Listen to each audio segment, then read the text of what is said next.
उत्तर भारत के शक्तिशाली सम्राट हर्षवर्धन अपनी विशाल सेना के साथ दक्षिण की ओर बढ़े, लेकिन नर्मदा नदी के तट पर उनका सामना एक अडिग शक्ति से हुआ, चालुक्य सम्राट पुलकेशिन द्वितीय से।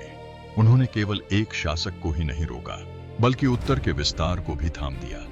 यही वे चालुक्य थे जिन्होंने सिर्फ युद्ध नहीं लड़े, बल्कि इतिहास की दिशा बदल दी। 6वीं से 12वीं शताब्दी तक डेक्कन पर उनका प्रभाव रहा।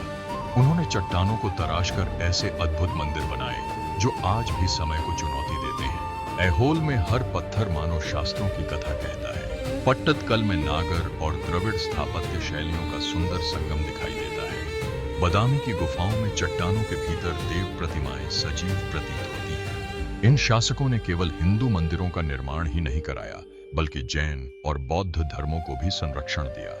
उनका पल्लवों और राष्ट्रकूट वंश से निरंतर संघर्ष चलता रहा।